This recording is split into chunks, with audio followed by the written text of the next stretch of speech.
In front of me is Samsung Galaxy A12s, and let me show you secret codes that you can use on this device. So first of all, you need to reach your keypad because this is the place where we can enter secret codes. And let's start with the first one, which will show us our USB settings. And code for it is *pound 0808 and pound at the end.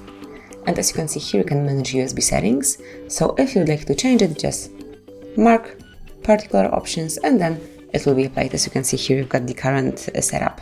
You can change it as only you want to change it. And that would be all. This is it. This is for this USB settings code.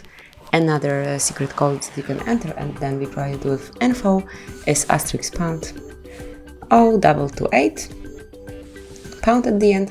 And this one will show you the battery status of yours. So you can check the current value, voltage level, level block, average value, and so on. So this is it. Let me go back.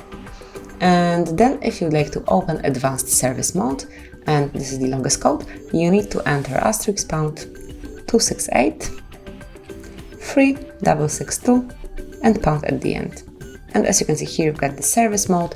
If you'll tap on more icon, you'll be able to obviously go back and end the operation. Also enter key input, select help, and check the Wi-Fi. So this is it. Let me go back. And another code that you can use, it's also my favorite one. It is *pound 0 *pound. This is the test mode, and just give it a couple of seconds. It should be displayed. Let me check it one more time.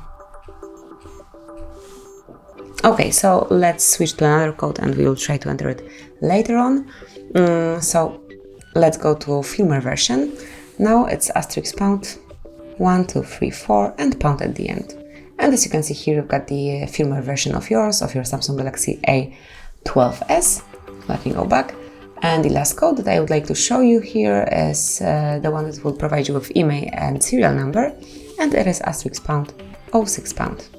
And here you've got all necessary info, like both email numbers and also serial number. And let me try test mode one more time. *pound 0 *pound. And I don't know why it is not working right now. We've got some issue here, however, it should work and you will be able to check your display, your vibration, settings, and so on. So you'll be able to smoothly test your device and its features. And this is it. This is how you can enable secret codes in your Samsung. Thank you for watching. Please subscribe our channel and leave the thumbs up.